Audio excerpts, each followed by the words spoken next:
Hi everyone, welcome to another live ukulele jam with me, Matt Stead. I hope the sun is shining wherever you are and you're doing well and enjoying these blue skies.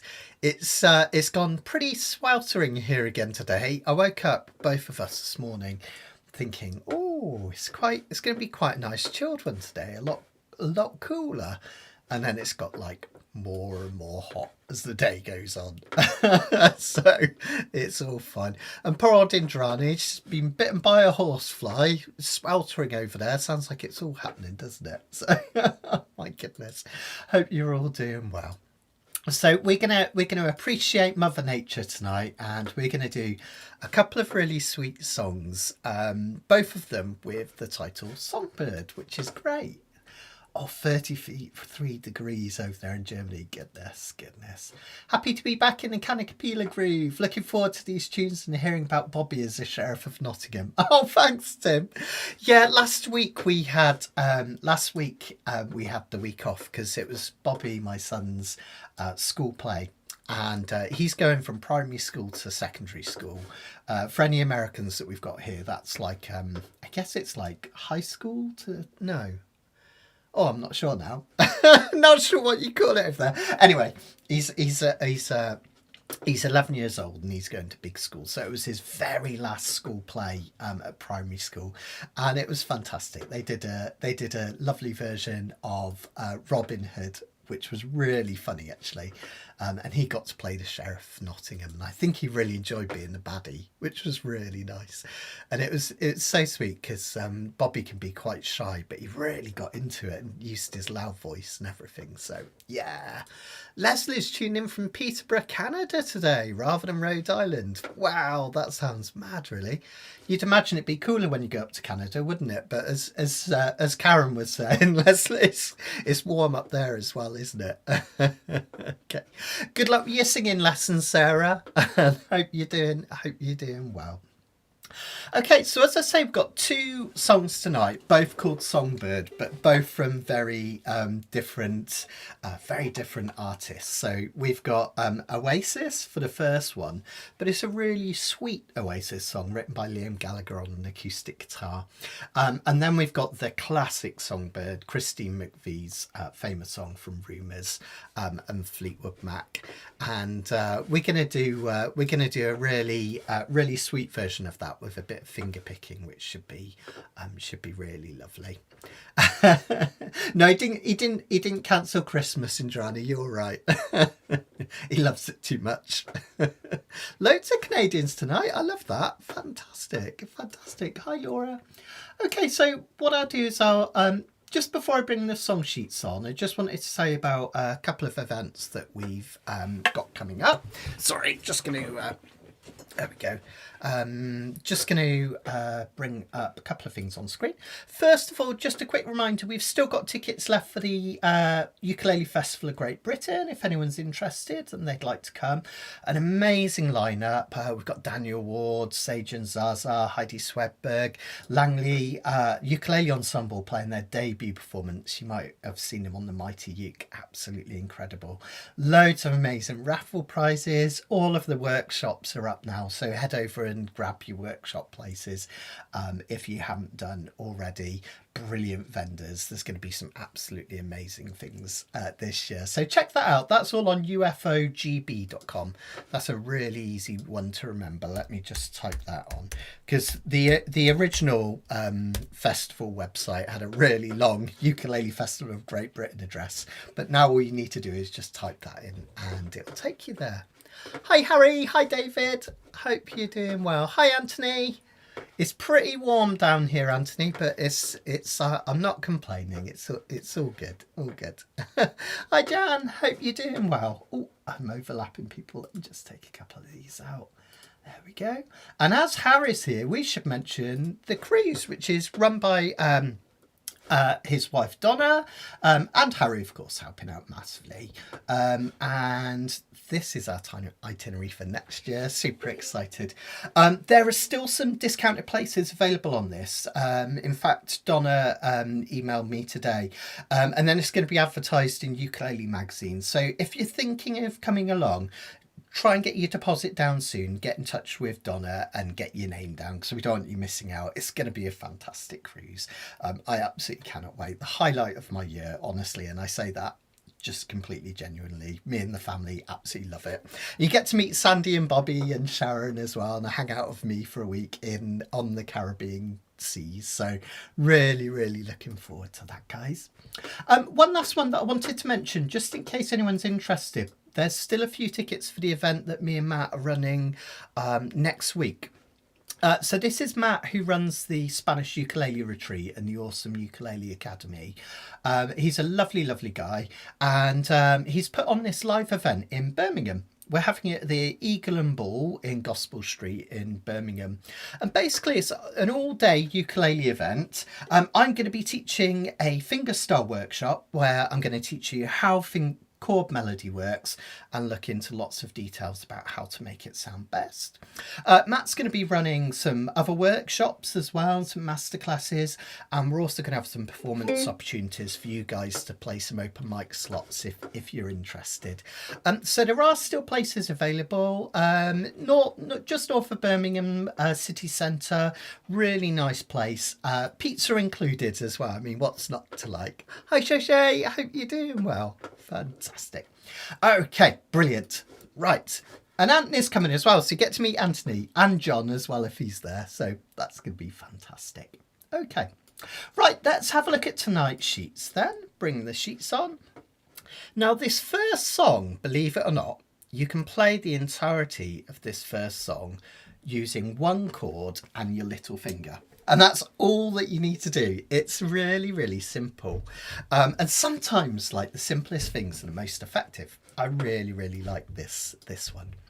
Oh, hi, Indrani. Yeah, I've had these for a few months now. They're my new varifocals, but I've been too scared to wear them live because I get really scared what people think. They're a bit specky, aren't they? But I like them. So this first song is the Songbird that's on Oasis's, I think this is their 5th album, Heathen Chemistry. And after kind of Definitely Maybe and then What's the Story Morning Glory, they got a bit of flack, for their songwriting, saying it wasn't up there with the earlier stuff. But this album's great. I was looking through it just before we came on air tonight, and it's got some brilliant songs.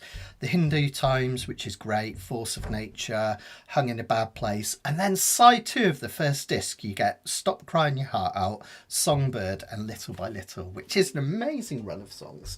So we're going to play Songbird for this one. I think it's Liam Gallagher's second song. He had one on Standing on the Shoulder of Giants. He had a song called Little James, which was quite derided for being a bit too sickly sweet. But I think this one he gets just about right. So let's take a look at it then. Thanks, Laura. Thank you. I just decided to try something new for once. So life's too short, isn't it? I'm going for bright clothes, bright glasses, all the fun stuff from now on. Life's too short to be too kind of boring, isn't it? Okay, so 2 chords this one. In fact, you can get, well, there's 3 chords technically, but you can get away with playing 2 chords on this one. And it's kind of interesting. We're in the key of G major. And we have 2 main types of chords in this. We have the 1 chord, and remember, no matter which key you're in, the 1 chord is the one that makes everything feel resolved, grounded, and kind of comfortable and at home. So we've coloured that yellow because that's the bright, happy place that we kind of want to head to. I'm going to ignore the chord on the end just for a second. I'm going to tell you about that in a minute. But notice that on the flip side of this G, for the second line, we have an E minor, the 6th, the 6th chord in the key of G. What does 6th chord mean? Well, if we count up in the key of G, it's literally just the 6th note or 6th chord we get to. G, A, B, C, D, E minor. And that 6th chord in any key has a really important function. It has melancholy about it because it's a minor chord, and we all know that minor chords have a slight darkness or a slight sadness about them. But it also feels relatively at home. It feels kind of relatively comfortable when you go there. So you have a sense of resolution going to it. So this song kind of really nicely plays between the two. The sixth chord is a relative minor of 1. Don't sweat the theory too much. Just know that whenever you play the sixth chord after the 1 chord, they sound really nice together. And really, if you want to think about the science of it without getting too nerdy about it, the reason it works is that the sixth chord is only 1 note different from the 1 chord. In this case, G going to E minor. Can you see that? If I was in the key of A, it would be A and F sharp. Again, only 1 note difference. Isn't that cool? So what you can actually do is hold down this G chord like this. And then you can add this little finger to the 4th fret of the C string for E minor. Now, if you find that a stretch, that's just a neat little thing, right? Because you can just literally put down that finger like so. And basically you can play the whole song like this, which I'll show you in a sec. But if you prefer the more traditional way, you can simply rearrange your fingers into that E minor. Okay, really, really simple. What we've got is 3 measures of each. Let's call it 4 measures for a minute, because we're going to ignore that G major 7. Give me 1 second. I'm just give me 1 sec. Just need to check something. Sorry, guys. Won't be a sec.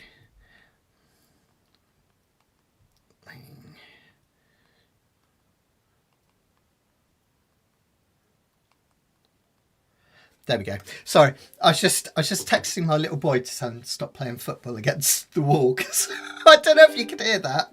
Every 5 seconds it was like boom, boom, Bobby hitting a ball against the wall. Sorry, very unprofessional, but there you go. Right, okay. So what we're going to do is play 4 measures of each of those for now, ignoring this G major 7 on the end, and that will look and sound like this. 1, 2, 3, 4, 2, 2, 3, 4, 3, 2, 3, 4, 4, 2, 3, 4. Add that little finger down. 2, 3, 4. 1, 2, 3, 4. 1, 2, 3, 4. Now that's basically the whole song, believe it or not, and you can play it just like that. I'll show you what I mean. Let's just quickly look at what I'm doing strumming wise as well. Laura's saying boys will be boys.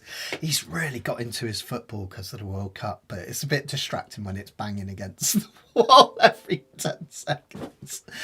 Okay, right, sorry guys. So the strumming for this one, remember I like to think about things phonetically. We're going to think about this as walk, walk, running, running, walk, walk, running, running. Okay, if you're into your downs and ups, that's going to be, oh, let me just move across so you can see this. Down, down, down, up, down, down, down, down, up, down, up. Walk, walk, running, running, walk, walk, running, running. And that's it, right? If you keep that strum pattern going the whole way along as we change between G and E minor, that'll sound really nice. Have a play and a listen. 1, 2, 3, 4. Talking to a songbird yesterday, flew me to a place not far away. She's a little pilot in my mind, singing songs of love to pass the time. Gonna write a song so she can see, give her all the love she gives to me. Talk about the days that have yet to come, never felt this love from anyone. She's not anyone. She's not anyone. She's not anyone. Isn't that sweet? It just changes really simply between those 2 chords, and yet you can create a whole song about it. It's what I love about a lot of folk music. You just have that 1 to 4 cadence, which is really, really nice. Our ears love the sound of a 4th. Sorry, a 6th. Our ears love the sound of a sixth. It's just a really natural combination to do, which is lovely.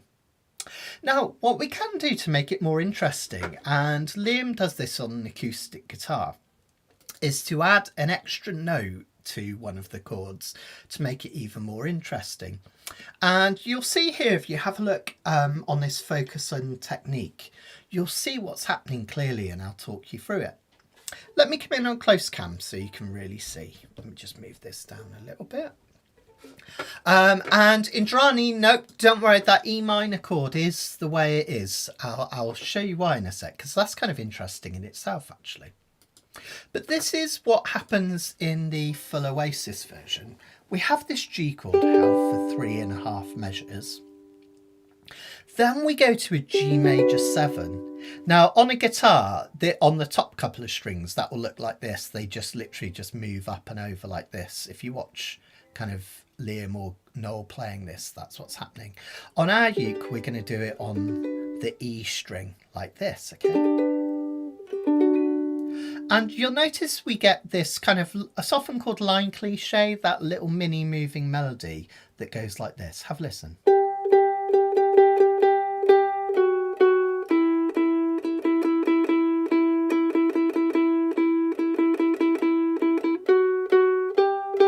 It's like this mini, almost like a bass line that comes out on guitar, which is really, really lovely. And what's happening is basically the notes on the E string are going from a G note to an F sharp note, this second fret here of the E string. And then when we go to the E minor, the reason we're playing it this way with just 2 fingers is because we want this E note ringing out on the E string. So you get this. I can really highlight that by stopping when I play each chord on the E string. Have a listen. Do you hear that lovely mini moving melody? And then when we go the other way, you get it going the other way, which is really, really beautiful. It's a really cool thing, right? Now, what we're going to do, I realise there's a slight mistake on the sheet. I always make one numpty mistake, don't I? I noticed tonight when I was playing through, and I'll get this changed, that G major 7 at the end only comes in after 3.5 measures, not 3 measures. I'll show you what I mean. I'll do it in slow motion and you'll see what I mean. I'll go really slow on close cam so you can see it. Let me just turn this around. That's better. Here we go. It will be counted like this. 1, 2, 3, half a measure.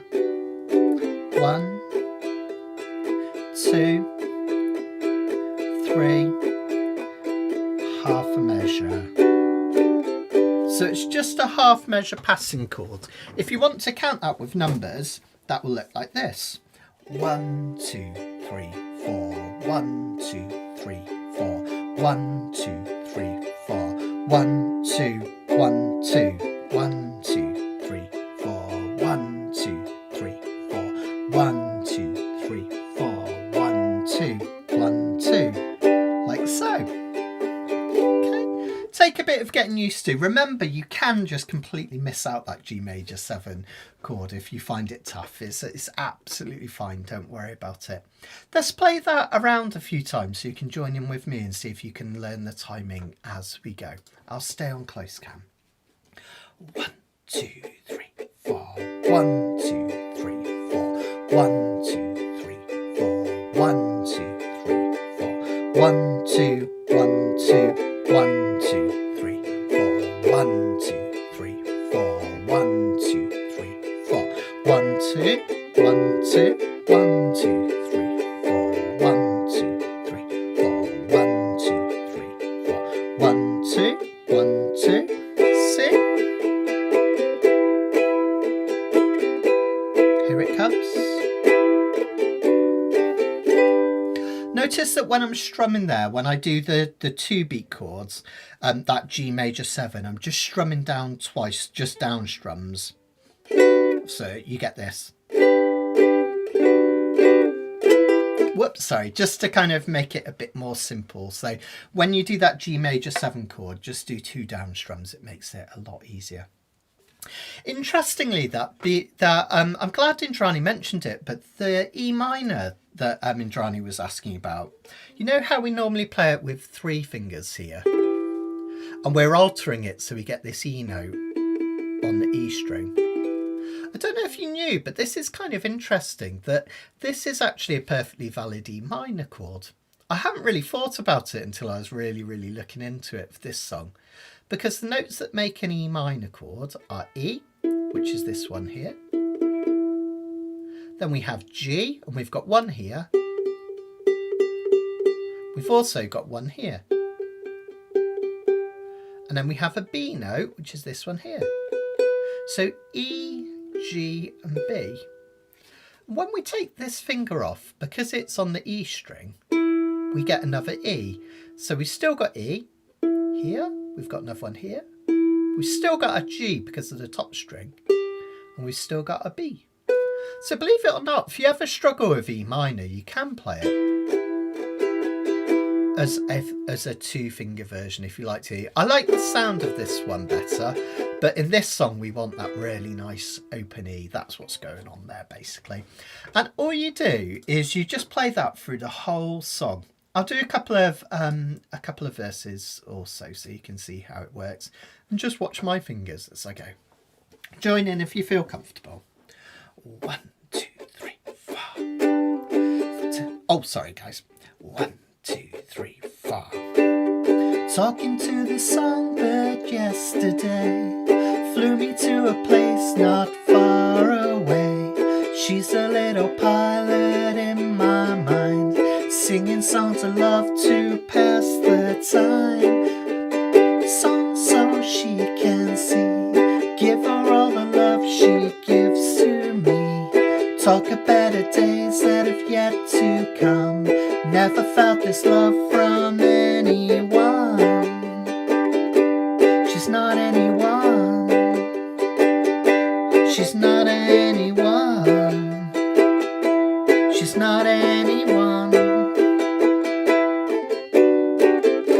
Okay, let me know how you got on with that, guys. Once you've got the hang of it, that's it. That's the entire song, round and round, just like that. So it's not too bad once you get the hang. Now we've got a little outro where we just do those, changing between those 2 chords, nothing changing at all here. If you want, you can have a go at a little bit of a solo on this, and if you flick to your technique sheets in the back, you'll notice I've got the G major pentatonic scale written out here. This applies to both songs tonight, so you can hit any of these dots and it will work as a solo in this song. The reason it works is we're in the key of G, G major. So all of these notes from the G major pentatonic will sound nice. They're like brothers of all the chords, or sisters. They sound great together.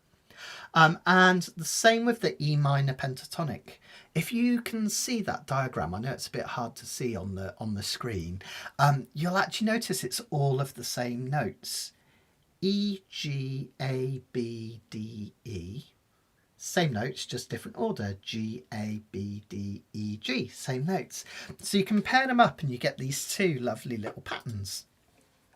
So the G major pentatonic, you start way up here on the 7th fret of your C string.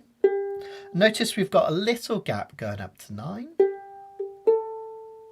Then we've got a bigger gap here on the E string, 7 to 10.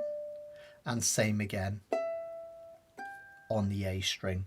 So from the C string downwards, it's 7, 9, 7, 10, 7, 10. Or G, A, B, D, E, and another G. Okay, and that's the My Girl that Indrani's mentioning. I got sunshine. And you can also pair that up with the E minor pentatonic, which goes from the 4th fret of the C string up to the 7th fret, 5th fret to 7th, and 5th fret to 7th again. Notice the shape of that, guys. It's big gap, small gap, small gap, Whereas this one is small gap, big gap, big gap. And once you start to notice these little patterns, then you can start to use it to for soloing, and you'll start to remember these. It's really, really empowering. So I created a backing track earlier. If I just play that for you, it's not a particularly exciting, you won't get a particularly exciting sounding solo because you've only got 2 chords to put these notes against. So it will sound relatively basic, but that's cool. Just keep it nice. Use the rhythm of the song and just have a little noodle. I'll play a backing track for you guys in a minute, but just so you can see how it works, let me come in. Here we go. This is the E minor pentatonic, G major, and when you put those together,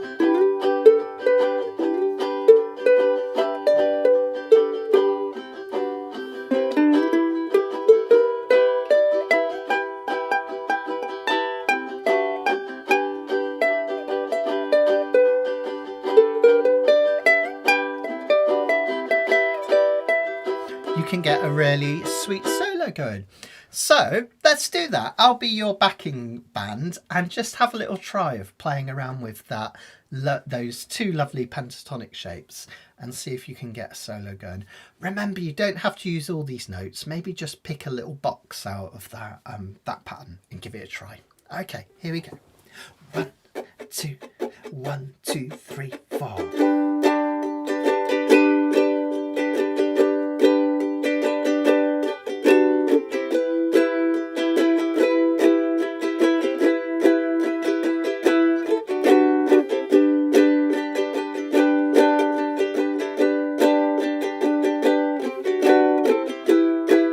Going, guys, have a little experiment. Remember, if you hit a wrong note, don't sweat it, because next door there'll be a right note, and we're only going to do this on the intro, or you can do it over the singing part if you like. Just one more time, just to remind you guys that beginners, if you find that quick change a little bit tricky, remember you can play the whole song just going between G for 4 measures and E minor for 4 measures.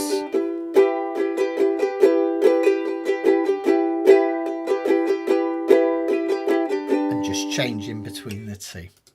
Should we do it then? Let's try our first song then. So let's put this all together. There's a really sweet video for this if anyone's interested on YouTube. I put a link in the Fascinating Facts, and it's just Liam sat against a tree in the park playing on his acoustic guitar. It's really quite sweet, really quite lovely, and I think he's probably emulating John Lennon in that famous shot for the front of the first Plastic Ono band record, where him and Yoko are leant against the tree. I think it's a beech tree if I remember right. Okay, right, let's give it a go. From the top then, folks. Let me just twist this down a little bit so you can see. Here we go. 1, 2. Let's go through the chords a few times and then I'll start singing. 1, 2, 3, 4.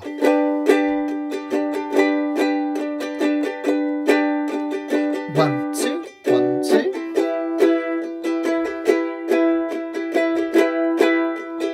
1, 2, 1, 2.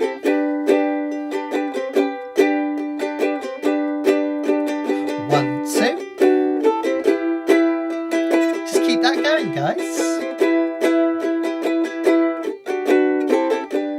Talking to the songbird yesterday, flew me to a place not far away. She's a little pilot in my mind, singing songs of love to pass the time. Gonna write a song so she can see, give her all the love she gives to me. Talk of better days that have yet to come, never felt this love from anyone. She's not anyone. She's not anyone. She's not anyone.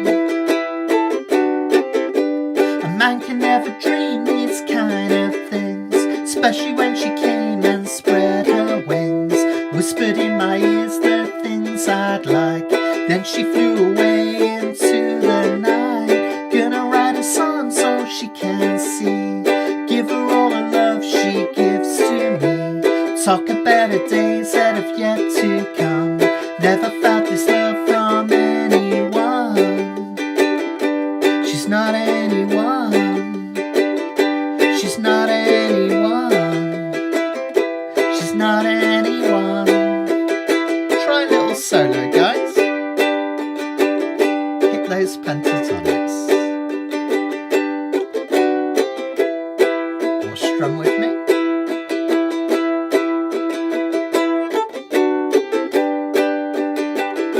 One more time.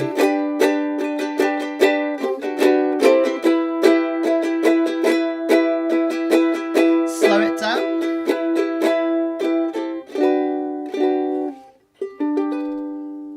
Yeah, lovely. Isn't that a sweet song? Let me know what you think of that one. It kind of came out of nowhere because, you know, Oasis have been known for kind of their loud, you know, loads of overdrive and chunky guitars and stuff, and the wall of noise almost. Then we got this really sweet acoustic song from Liam, which I think is really lovely. Of course, they did have their acoustic moments. Everyone knows Half the World Away, which I think was the B-side to Roll With It. That's a gorgeous acoustic song that was featured in the series The Royal Family, wasn't it? And their early B-sides were terrific. Some really beautiful acoustic songs. Rocking Chair's another nice one that you'll find there as well. So yeah. And of course, if you've been following the England matches, which some of us have been because we're gluttons for punishment, you'll notice they sing Wonderwall at the end of all the English victories, which has been really cool. We've got to sing Wonderwall lots of times, which has been very, very much fun. Yeah, I think next match is going to be particularly hard though, isn't it? Argentina, we've got an interesting record against them, haven't they?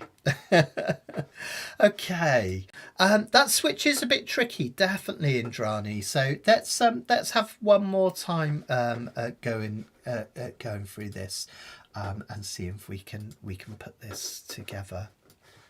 I know what you mean, Tim. Yeah, they went off the boil, didn't they? The album before, Standing on the Shoulder of Giants, that was pretty hit and miss, wasn't it? There were some pretty bad songs on that. But I kind of find with Oasis, you get the odd gem. I guess it's like any band, isn't it? A lot of them, they put all their best songs on the first two records, and then it kind of goes a bit downhill after there. But yeah, as I say, this album's lovely. The song "Stop Crying Your Heart Out" is another lovely one. And funny enough, I'm probably tempting fate. The BBC played that at the end of the World Cup in, I can't remember the year, but where we went out to Argentina after David Beckham got sent off. Do you remember Michael Owen scored that amazing first goal and then David Beckham got sent off and we lost 2-1? Anyway, let's play it one more time through then, just for anyone who wants to practice those changes one more time. Remember, you can hit G and E minor if you prefer. Here we go. 1, 2, 1, 2, 3, 4.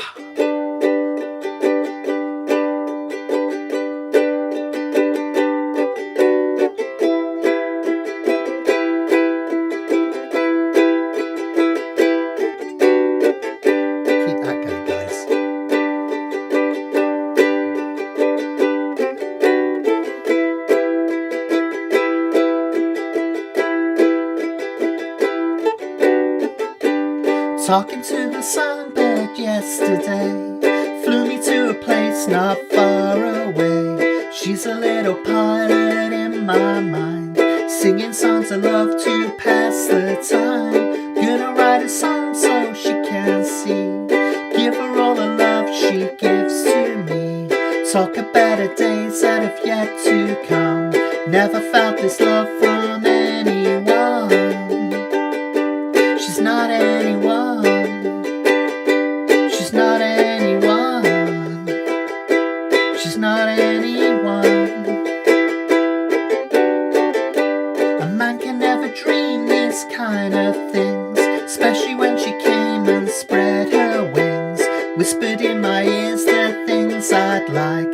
Then she flew away into the night. Gonna write a song so she can see, give her all the love she talk of better days that have yet to come. Never felt this love from anyone. She's not anyone. She's not anyone. She's not anyone. Try a little solo, guys.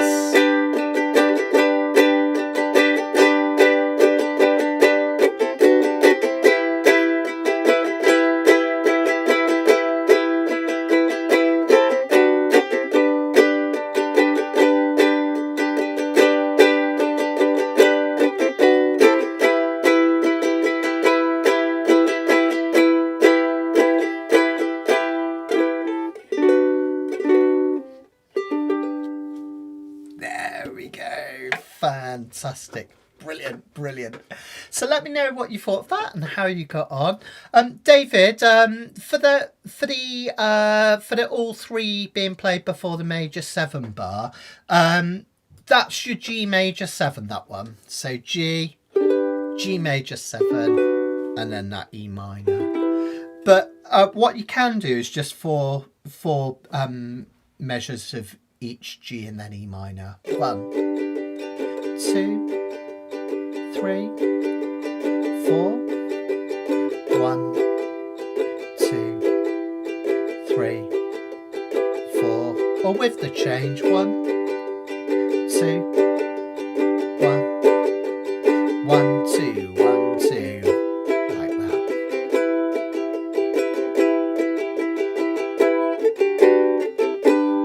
All right. So have a little play around with that and see what you can come up with. It's a really, really sweet little song, isn't it? Oh, thank you.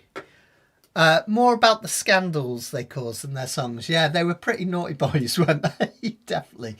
That one was written for Nicole Appleton, who Liam was... I can't remember if he just dated or whether he married her. I got a feeling he might have married her. She was one of the All Saints, if you remember, back in the 90s. So, yeah.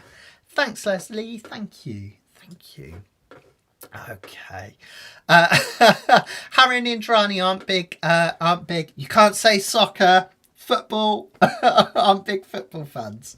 But I get it. I think I like football because I'm a simple chap and it's really easy. Whoever puts their ball in the back of the net the most times wins the game. I could cope with that. Anything kind of more complex, my brain can't cope with it. But for me, I've always enjoyed football. I was telling someone recently actually that it's just such a lovely social thing. So we go and watch Swindon. We're season ticket holders for our sins, and I take my little daughter Sandy, not so little anymore, she's 13, and we just love it. We sit next to the same guy we've been sitting next to for like nearly 10 years now, and we just have a chat before the match. We catch up. It's just really sweet.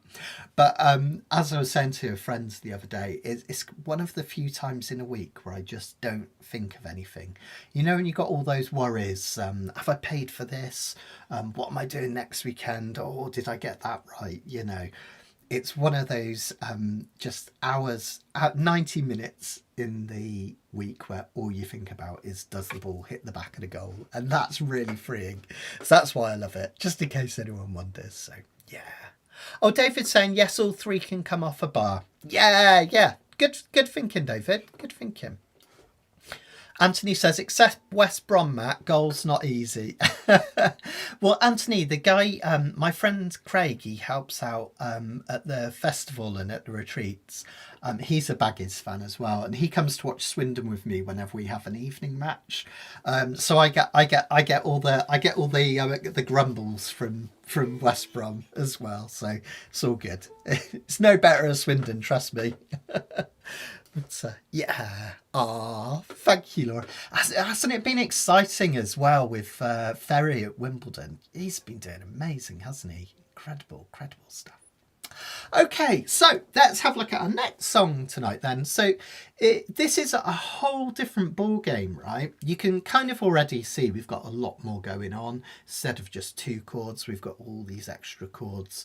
But still not too complex when you get down to it. It's one of those ones that looks more complicated than it is.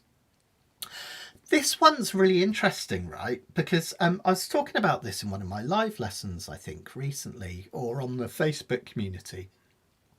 Sometimes in songs, we don't start with the one chord. And someone was asking me for examples, and I didn't think of this one, but this is a really lovely example. This song's in the key of G, not in the key of C. And you might think by looking at it, it's in the key of C because that's where we start.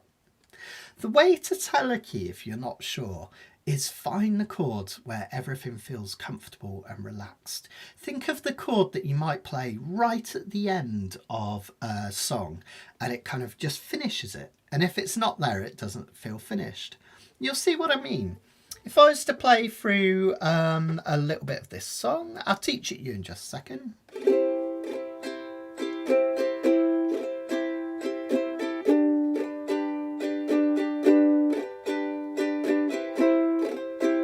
Notice when I hit the G, when I put that together with the lyrics, that's where it feels rested. Let me just flip so you can see this. For you, there'll be no more crying. For you, the sun will be shining. Do you see how the G feels like the most relaxed of those two chords? And you know that when I'm with you, it's alright. You know it's alright. You have that relaxed feeling whenever we hit the G. So that tells us that we're in the key of G, and that G is the one chord. And that's what's... Oh, crumbs! That's really interesting!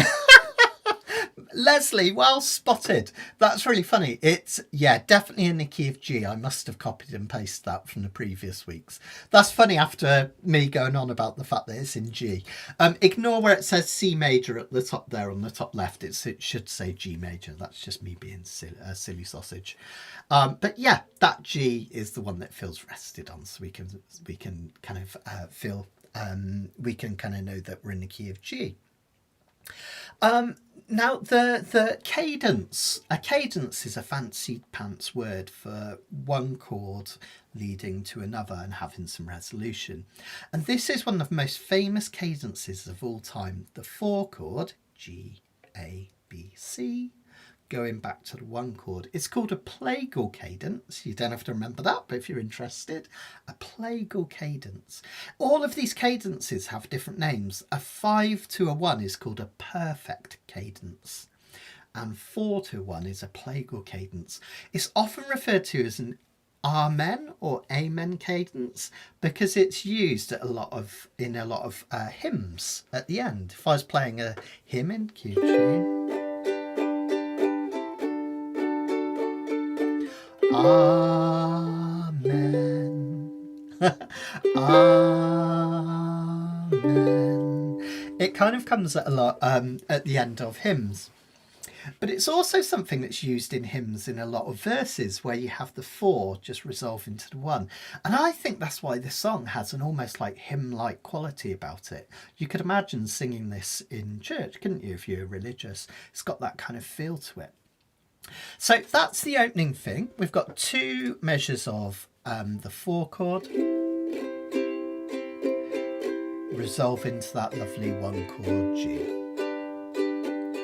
We do that again.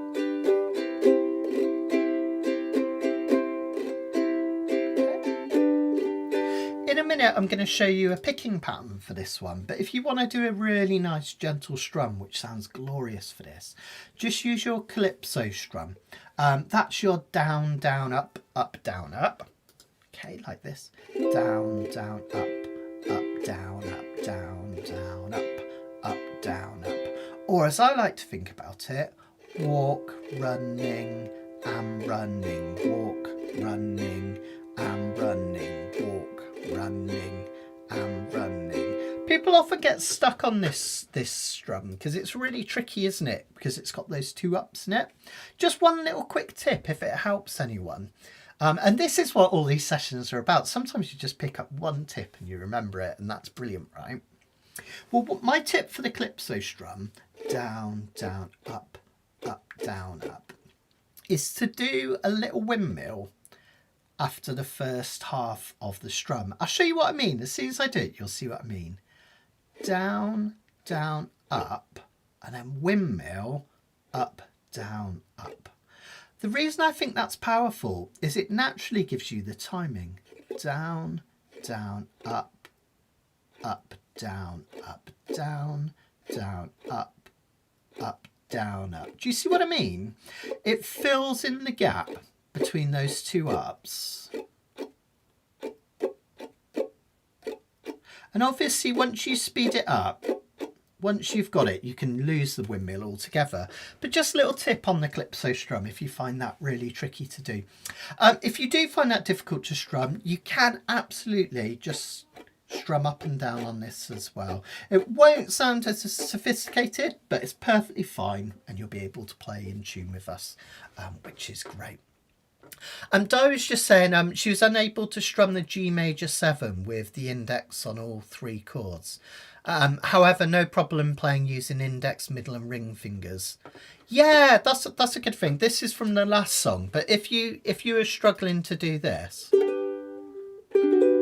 what you can do is just squeeze that in like so. Or just flatten. So it's got to be, what do they call it? Horses for courses. Do whichever one feels most comfortable for you. Okay, so let's have a look at the doing the first part of a verse then. Just that C to G, really lovely. Such a beautiful song this, I absolutely love it.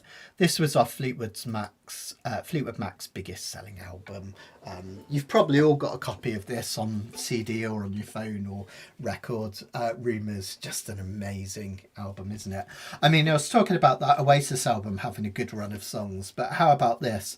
Secondhand News, Dreams, Never Going Back Again, Don't Stop, Go Your Own Way, Songbird, The Chain, You Make Loving Fun, Don't Want to Know, Oh Daddy and Gold Dust Woman. But I mean, wow, Don't Stop, Go Your Own Way, Songbird and The Chain. I mean, come on, what amazing songs, absolutely fantastic. Okay, so let's have a go. Sorry, getting distracted now on my records. Okay, let's flip over and let's try the start of one of those verses. Just roll this C. For you, there'll be no more crying. For you, the sun will be shining. Do you see what I mean about that almost hymn-like quality? It's really sweet, isn't it? Now the next bit, we've got 2 minor chords, an A minor, and then we'll follow that with the 6th chord, an E minor. So adding those minor chords in is really important at this stage in the song because it really adds a sadness to it. And remember, if we're thinking about my colour system, the 4 and the 1 chord, major chords, both bright happy colours, right? Bright orange, yellow.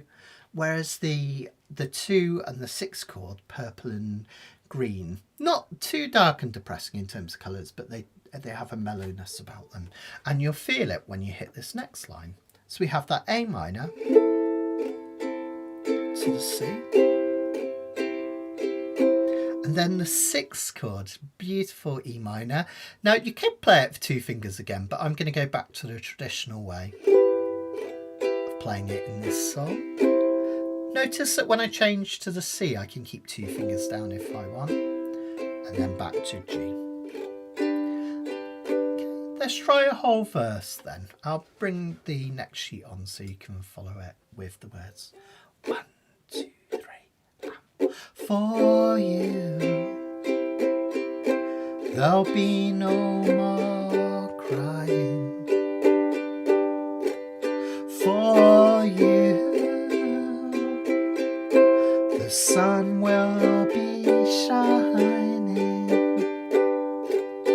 and I feel that when I'm with you, it's alright. I know it's right.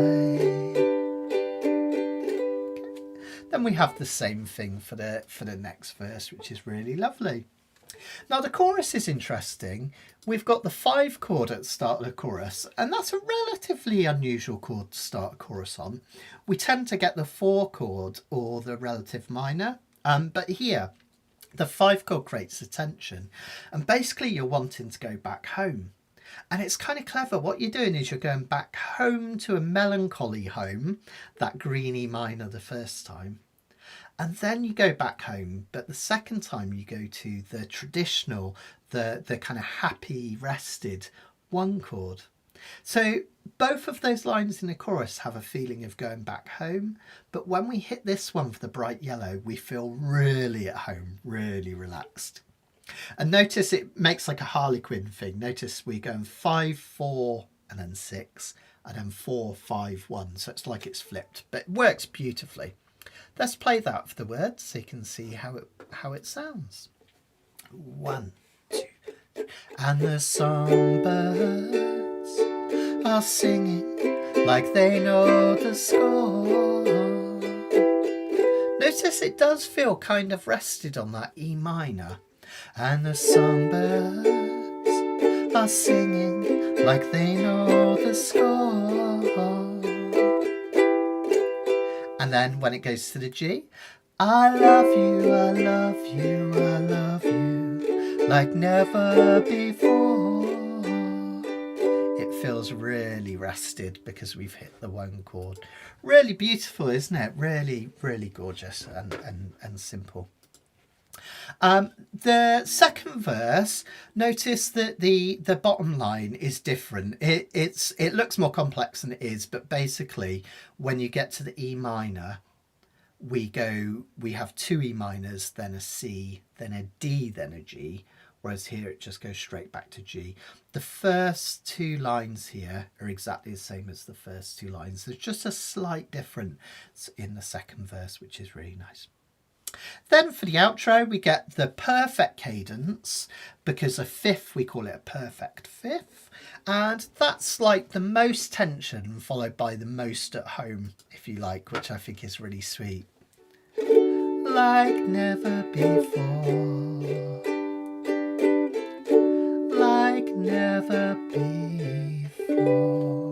So if you want to be fancy pants musicians, you now know what a perfect cadence is. 5 chord back to the 1, red to yellow. And a plagal cadence, the amen cadence, 4 chord back to the 1 chord. That's orange to yellow. Cool, right? I love nerdy stuff like that. It's great. And Trisha's saying we love our records the best, and those liner notes too. Yeah, exactly. Part of the reason thanks Trisha, I really appreciate it. Part of the reason I love records is that I love that analog thing. I've kind of felt like my life has got a bit too busy in recent years. So at the weekend I'll sit down and I'll listen to records and I'll read through the lyrics whilst they're playing. It's just so nice, and you get the great sleeve pictures and everything. It's like a load of stories, isn't it? You know, particularly great for the Fleetwood Mac one, for Rumours, because you can look at all the photos and wondering what was happening at the band because of course they kind of almost swapped partners, didn't they? Basically during Rumours, and Christine, I think, went off with the sound engineer or the lighting engineer, and it all got really messy, didn't it? And then Lindsay and Stevie broke up. Crazy times. Okay, so that's basically how to play through the song in a simple way. If you want to make this sound really effective, one of my favourite things to do is to put a really simple picking pattern on this one. And the beautiful thing with this, as with many, many songs, is that it doesn't have to be complex. Now, I could be guilty of overusing this picking pattern quite a lot, but some songs it just works so well on, and I think this is a perfect example. It's over here, and thank you, Karen, for the brilliant diagram here for the picking pattern. Karen's been really busy working on a picking pattern leaflet for us, book, a bit like the one that we use for the scales reference sheets, and this is from that. Thanks, Karen, for all your work. And she's been waiting forever for me to get back to her about a couple of things on that, but September, Karen, I promise it'll be quieter, but we shall get there. Okay, so yeah, Trish saying before the internet we got a lot of lyrics wrong, especially Mick Jagger. Yeah, definitely, definitely. I'm always the same. There was always that song growing up that oh, what was it? My lover's got no money, he's got his strong beliefs. And I always heard it as my lover's got no money, he's got his trampoline. As did a lot of other people. So let's have a look then. So this picking pattern is really much more simple than it looks. We're just going to really simply pick the C string with our thumb coming down, the E string with our finger coming up. Doesn't even matter which fingers you use. I like to just use my thumb and my index finger. So I'm doing thumb, index on the middle 2 strings, thumb, index on the outer 2 strings. Inside, I come really close. Inside, outside, inside, outside. Thumb, finger, C string, E string, G string, A string. And if you practice that a little bit each day, notice how it's like almost looks like a bike, doesn't it? Kind of like my fingers are cycling on a bike. Inside, outside, inside, outside, inside, outside. Really simple, but once you get the hang of it, you can do it round and round, and it works on any song that's in 4/4 time. The reason I particularly love it is you get your lowest note on your uke, if you've got a high G this is, followed by next highest, and then finally the highest of all. So you get lowest note to highest note. Inside, outside, inside, outside, inside, outside, inside, outside. Thanks, Karen. Okay, so let's see what that will sound like with the song. If you're using the chord boxes, you're going to play through this pattern twice on every box, every measure. And then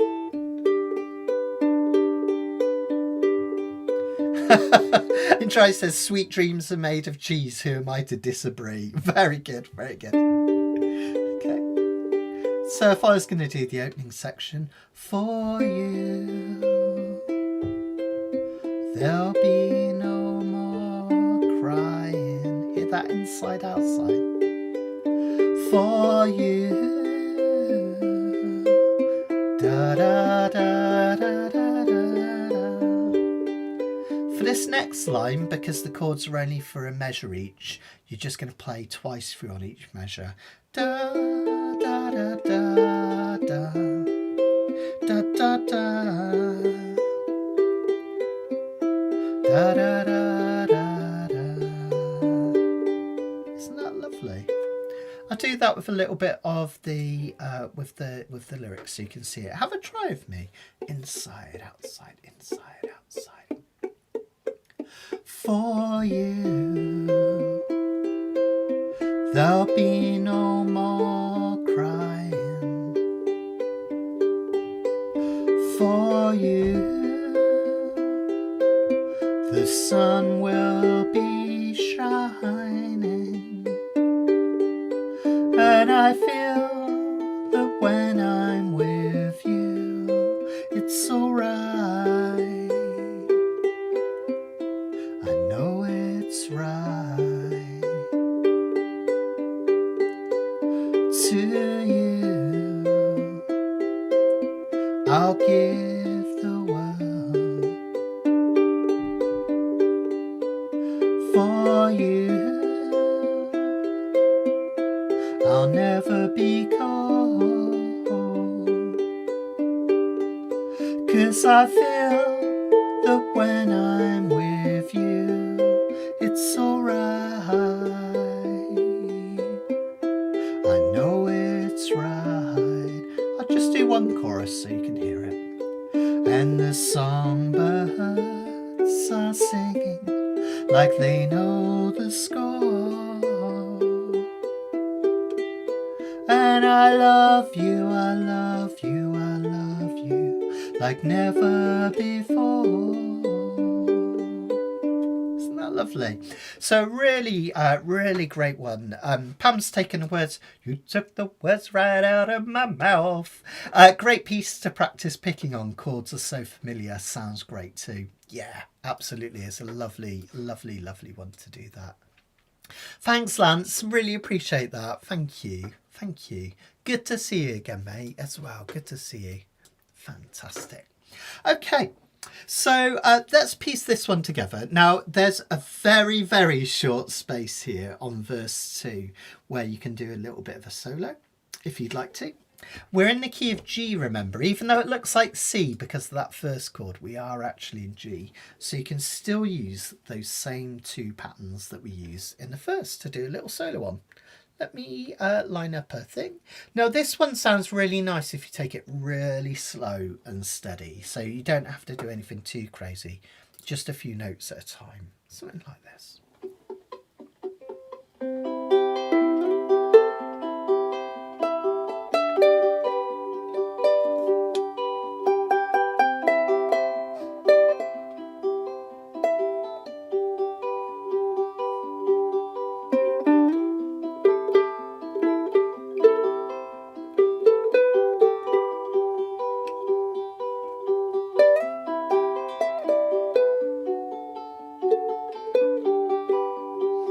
So for this one, just if you want to have a little go on that bit, just keep it really, really simple. I'll play that a couple of times so you can have a noodle and test yourself, have a little play, which would be great. We've got some great misheard song lyrics coming through, by the way. Here we go. 1, 2, 3, 4. Have a little noodle.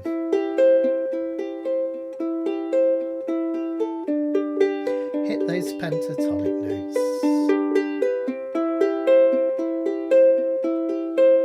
And then you would come back in with the singing here. And it feels just like da-da-da, da-da-da, so on and so forth, all right? So have a little try. If you want to do a few notes there, you can do. If not, just pick along with me and enjoy the ride. Oh, no worries, Sonia. We shall see you again soon. You take care. Remember, if you want to watch back, you can find these archived on the website anytime. All right. And remember, if you find that picking pattern difficult, just strum it. It sounds really beautiful strummed. Anyway, it's really lovely. I think I'm going to finger pick this all the way through, just because I like the way it sounds. But if you want to strum, absolutely fine as well. I think that's it. Should we give it a go? Let's give it a try. Gone really quick tonight. Sorry, guys. I hope I haven't forgotten to tell you about anything. No, I think we've pretty much got that. Yeah, let's give it a go then. We might play it through twice anyway, so you can practice that picking pattern. Okay, let's roll a C to a G just to get us going. We'll do this a couple of times.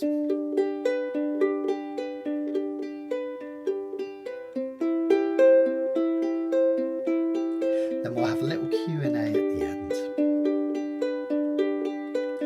For you, there'll be no more crying. For you, the sun will be shining. And I feel that when I'm with you, it's alright. I know it's right. To you, I'll give the world. To you, I'll never be cold. 'Cause I feel that when I'm with you, it's alright. I know it's right. And the songbirds singing like they know the score. And I love you, I love you, I love you like never before. Try a little solo.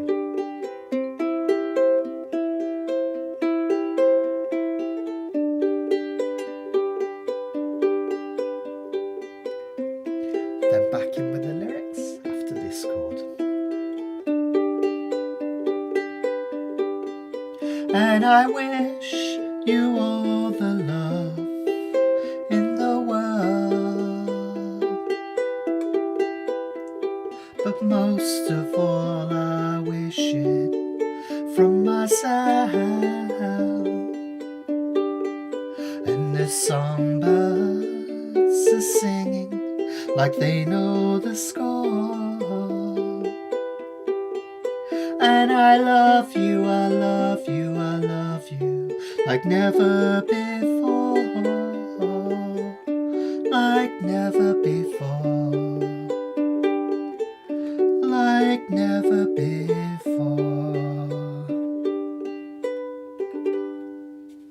Yeah, lovely, isn't that sweet? Let me know how you got on with that one, guys. We're going to do a little Q&A at the end. Anthony, if you're still there, can you just write your questions that you sent me earlier in the comments? Because I forgot. Normally I write them down on my phone and I ping them over, but I completely forgot to do it. So if you still got those questions, Anthony, just ping them in the comments. Now, I'll do it at the end. I think that could be cool. We'll do that one more time in just a minute. Still get lots of misheard lyrics coming in, which I'm having lots of fun with. Indrani was saying she had no idea what a gabardine suit was in Simon and Garfunkel. Do you know what? I've never really thought about that, Indrani. I don't know what a gabardine suit is either. Guessing is it a particular type of cut or something? I don't know. Yeah. Elton John had terrible diction. For years I was baffled until I looked up the lyrics of many of his songs. Yeah, the one that always got me of Elton John was that revved up like a douche, another runner in the night. I always thought it was revved up like a douche, and then I realised it was revved up like a juice, which is a type of car, isn't it? Like Deuce Coupe, little Deuce Coupe. It's quite good fun, isn't it? I think there's some good YouTube videos where people accidentally mishear lyrics on purpose, and it's always good, isn't it? And Laura's saying, I meant to say this, Laura's saying Eva Cassidy made this song for me. Yeah, absolutely. Her version's really beautiful, isn't it? Same with her Somewhere Over the Rainbow as well. Really, really gorgeous. Absolutely, absolutely. Oh, it's a particular type of fabric, apparently. There we go. You learn something new every day. It's, what do you call it? It's every day's a school day. Fantastic. Brilliant. Thanks, Anthony. Yeah, just ping it in the comments. I'll bring it in at the end there, because Anthony had a question. If anyone's got any other questions, ping them in the comments and I'll deal with that at the end. Okay, let's play through that one more time then, because it's such a short song and it's so sweet. Let's just do that one last time and then we'll get a Q&A at the end and I'll tell you about a few things that are going on. Here we go. 1, 2, 3, 4.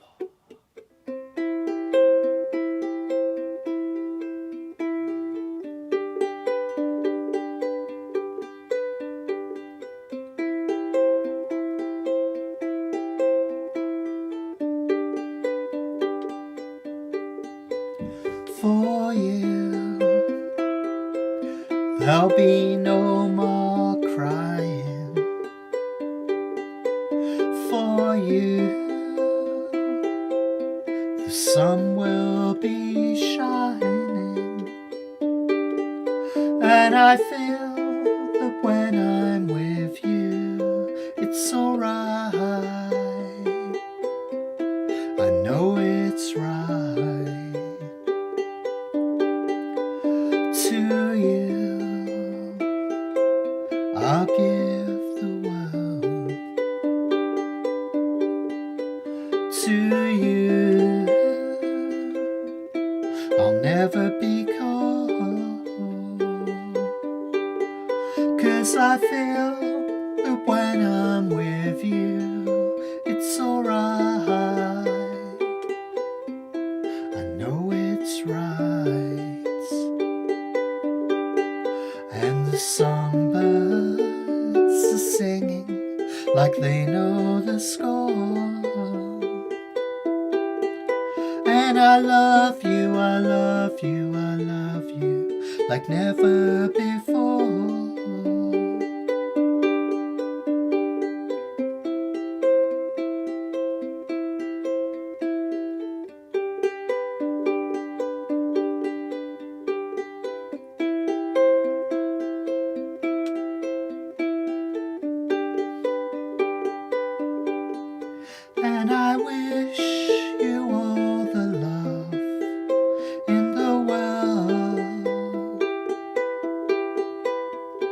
but most of all I wish it for myself. And the songbirds are singing like they know the score.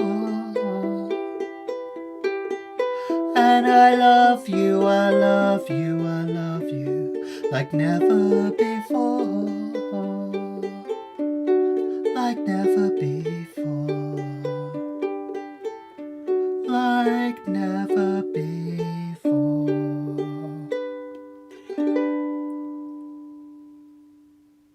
Fantastic. Isn't that lovely? What a gorgeous, gorgeous song. It's hard not to get a bit emotional when you're singing that one, isn't it? I got quite into that one, which is, yeah, beautiful, beautiful song. Well done, Christine McVie, and sadly no longer with us. Brilliant, brilliant musician. A lot of my favourite songs from that period are by Christine McVie, which is lovely. Oh, Fabric of Gabardine has a diagonal twill weave. Love it, love it. And I think we had, where is it? The fabric is made in the mills in Aberdeen. Oh, fantastic, fantastic. I think I can picture it. From what you two have said, I think I can kind of picture the suit. I'm going to Google it afterwards so I can see a picture of it. But I think I know exactly what you mean. So love it, love it. And Karen, yeah, absolutely. This song is definitely in G major. Yeah, ignore what it says at the top of the sheets. It's definitely in G major if you're changing them in G. Yeah, fantastic. Anthony, so Anthony had a couple of questions. If you ever have any questions with your uke playing that you want to share with me, if you're a member on the website, obviously you can send it via the Ask Matt function. But if you'd like to share it with others and have their input, and it's a really good way for everyone to learn, just put that you'd like me to mention it in Kanikapila, and I will do so as well. You'll also find a contact form and everything on there. And Anthony was asking, when we play solo in front of an audience, do you think that the reason we suffer from nerves is that in a way we reveal part of ourselves, a secret part, our vulnerability? Yes, absolutely, Anthony. I mean, that's a brilliant question, by the way, Anthony. And I've been quite open with everyone about the fact that I've suffered from stage fright terribly over the years. Sometimes I've completely crumbled apart at gigs. It's just something I've always had. I think I have a kind of a nervous personality. Let me just put that across. Oh, by the way, thanks, Pam. Just want to bring that in because that's a lovely thing to say. Yeah, it's a gorgeous song, isn't it? Christine takes the plaudits, not me. So, yeah, lovely. Thank you. So yeah, I think it's a little bit of a few things, to be honest, Anthony. I think partly the nerves is just the fact that it is a scary thing to do, right? Actually, just sitting up in front of an audience and playing. I mean, you're kind of playing in front of your peers or strangers. It's slightly terrifying. It's like public speaking, and everyone feels the same, right, about public speaking. But I think, Anthony, you're completely right. I think you do show a bit of your soul, and my favourite performers are the ones that aren't afraid to be emotional on stage. That could be whilst they're doing guitar solo, or it could be in a performance as well. But I think one of the best things to do is to use that to your benefit. So something, I kind of took this from my friend Jeff Peterson. You know Jeff, who's taught the retreats and stuff. Brilliant guy, amazing player. And I've noticed that he's very relaxed when he plays live, and he'll often do this. Next time you see Jeff playing, see if you can spot it. He'll often be playing away,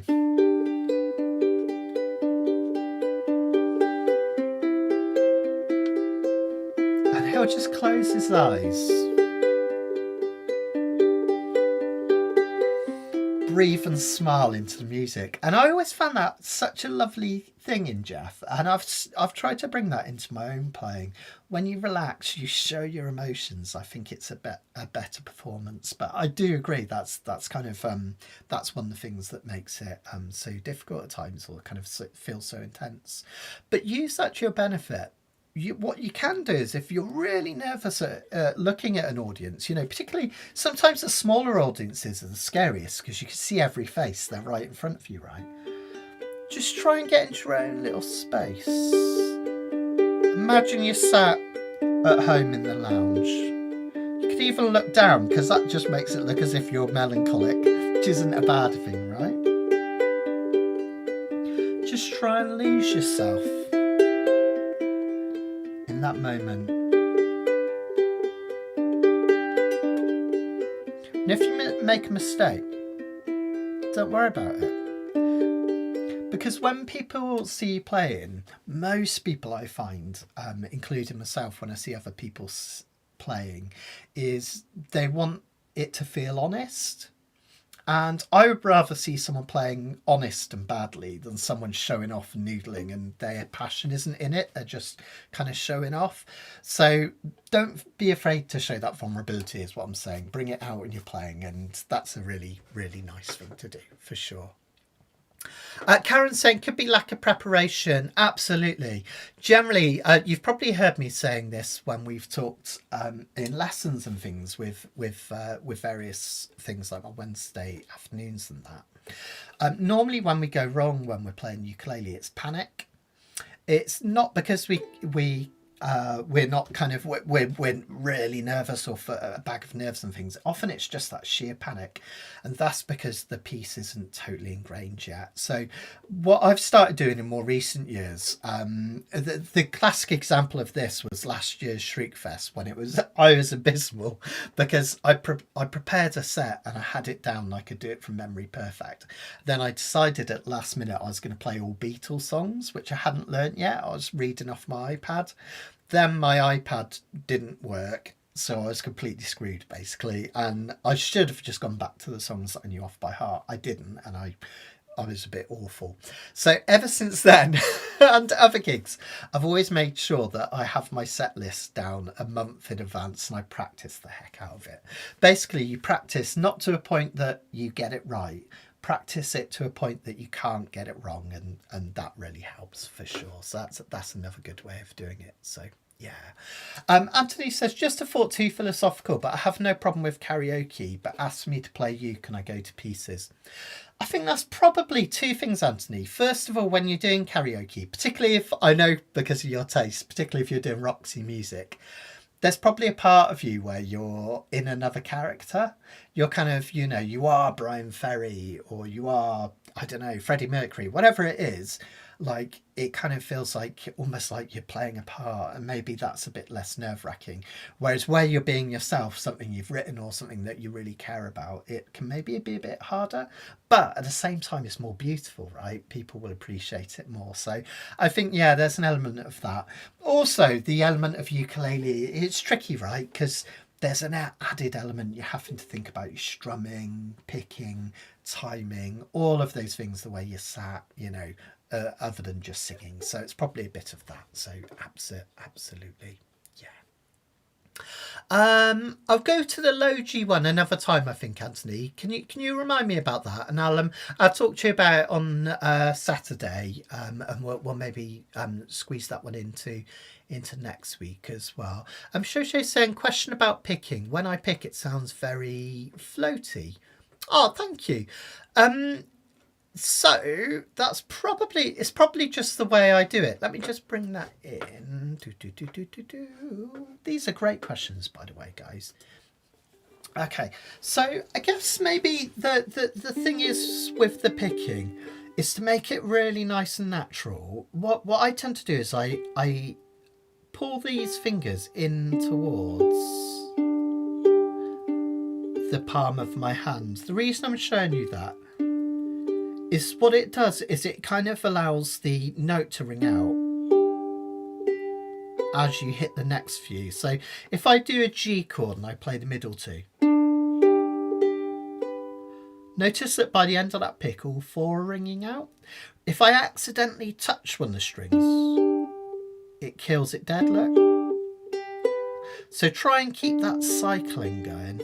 Make sure you don't touch any of the other strings.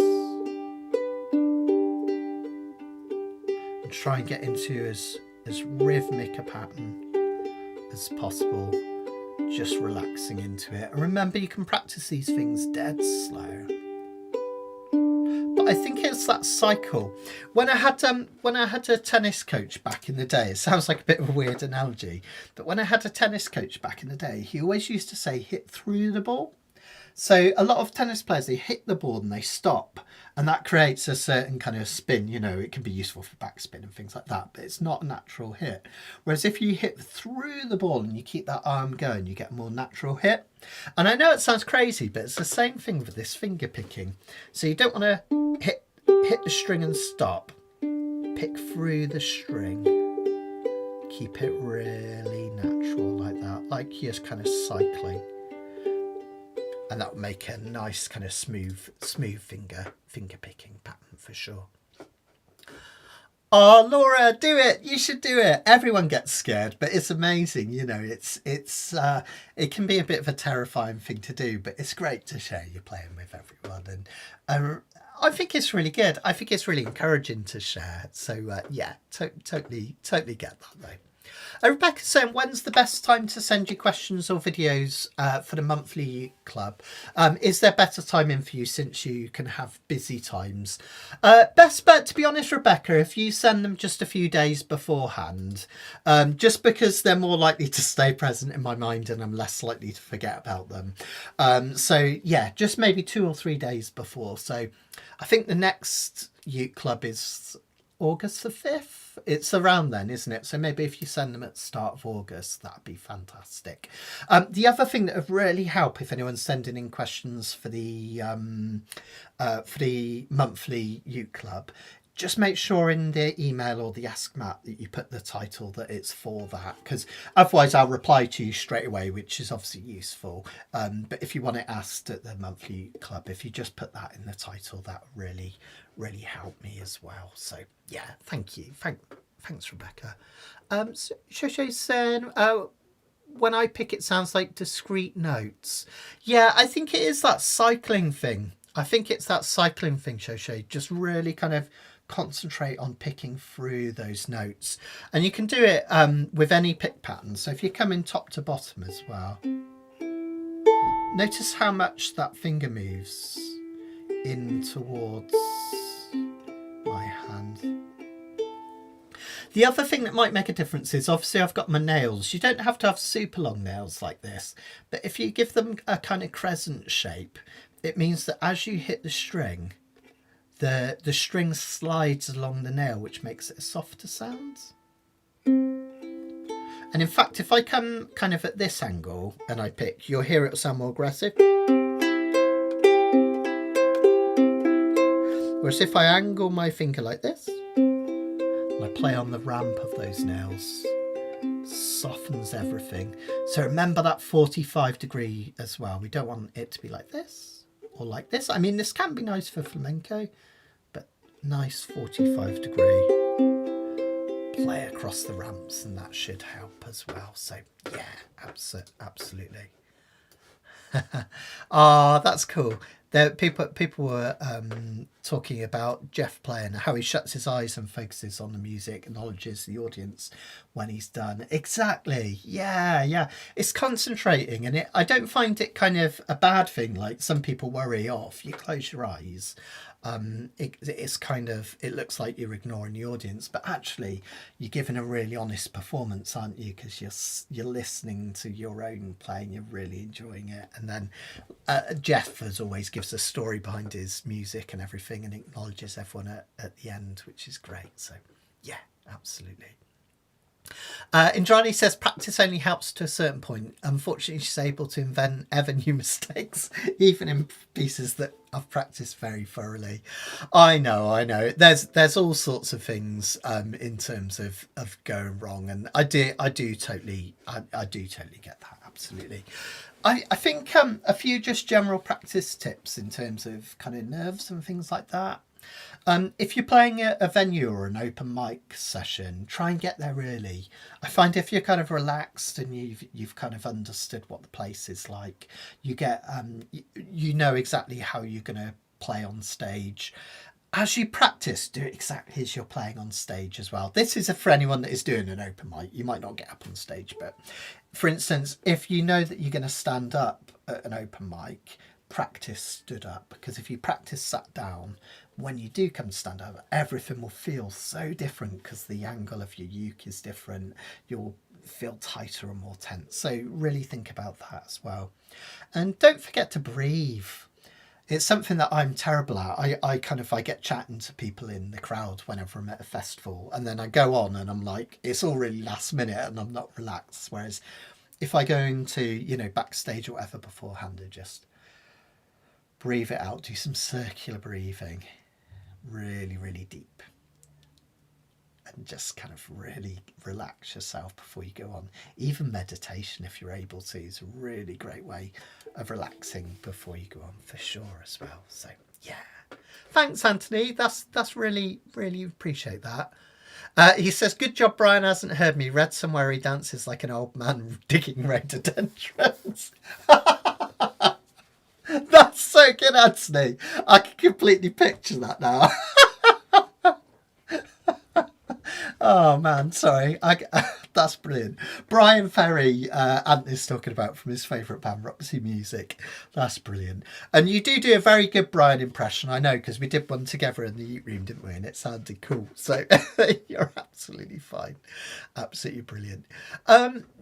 If anyone wants more information on performing live, whether that be in front of a camera or open mic or anything like that, on my YouTube channel, and it'll be on my courses as well, I did a video on performance anxiety and how to overcome it. And there's some really useful worksheets there that you can read through, and it will give you some ideas in terms of things to help you overcome nerves. As I say, it's something I've always suffered from, so I really like to help out people as much as possible if I can. So check that out. If you go to learnukulele.com and then go to live at the top, and then you'll find a workshop archive under there. And it's one of my old live lessons. I did one. I've got a feeling it's on YouTube somewhere as well. If you want to take a look, look up Overcoming Nerves, Matt Stead, and you should find that. It should be great. Yeah, that's it. Yeah, applies to sports, doesn't it, Rebecca? Just as with music. Yeah, exactly. Practice how you're going to play. Yeah, totally. It's a good way of thinking about it. And the other thing is, I know just a general bit of advice as well, that no matter whether you're just recording a video for like our monthly uke club, and I need some new videos for next month, send them in, or whether you're playing open mic or you might be playing Wembley, I don't know, whatever it is, remember that generally people want you to succeed. That's something that I always remind myself. Everyone is there because they want you to entertain them. They want to enjoy your song. They want that honesty and truth, and they want to enjoy it. So know that everyone's on your side. And if they're not, they're a wally and they don't deserve it anyway. So, all right. Just one last thing to remember. So, yeah. Go on, Laura, you could do it. I think it should be challenge Laura. See if you can get an open mic video for one of our next monthly uke clubs. Go on, you can do it. You can do it. I've got faith in you. Fantastic. Right, well, I'm going to love you and leave you guys. Just remember, if anyone's about in the UK this weekend and they're at a loose end, come and join us in Birmingham for this special one-day event. You'll have such a fun time. It's going to be absolutely cracking. Really looking forward to it. And I'll be there all day as well, so we can have a really, really good old catch-up, which will be lovely. And who doesn't like pizza and ukulele, right? So come and join us. There's still tickets available. The link's on the flyer and it's on my website under events. Get in touch with Matt and book your place. It'll be well worth coming along. If you haven't booked workshops for when you're in Cheltenham, get on and put your places down, just because a couple of them are close to selling out now. So get your workshop places. Still tickets available. We've got day tickets for the Saturday and the whole weekend tickets as well. So come along if you can. It's going to be an amazing festival this August. Cannot wait. And of course, we've got our amazing crew cruise next year as well. Come cruise with me, come cruise, let's cruise away. And if you haven't heard, next year I'm doing a brand new thing which I'm really excited about. We're going to do Aloha Britain, which is going to be a lovely weekend set in the beautiful Gloucestershire countryside. I went out hiking on my own this Saturday in Gloucestershire and I took lots of photos that are on my Facebook. And it's just like every time I go out in the British summertime, I just think, gosh, like it's really easy to take it for granted how beautiful it is. So come and join us in the British countryside next year for the Aloha Britain. And we're bringing Craig and Sarah back and Corey Mao, who's going to teach you about Hawaiian culture. And one of our absolute favourites, of course, Jeff Peterson as well. So come and join us for that if you can. If you want to spread costs, we've got 0% finance, so you can book your place and pay over the years. Absolutely fine as well. And talking of the British countryside, I'll see some of you next month anyway for the ukulele retreat, which I'm really, really excited about. Loads more information on that coming soon in terms of the lessons and the plan. I'll try and do a bit of live stuff for you guys as well who can't make it live. We'll do some live streams and stuff, so going to be loads and loads of fun. Well, take care, everyone. Much love, and I'll see you. We'll be back next Monday as normal. So next Monday, we're doing songs about... What are we doing songs about? Oh, yeah. It's songs about you and me. You'll see what I mean when you see the sheets. You and me songs.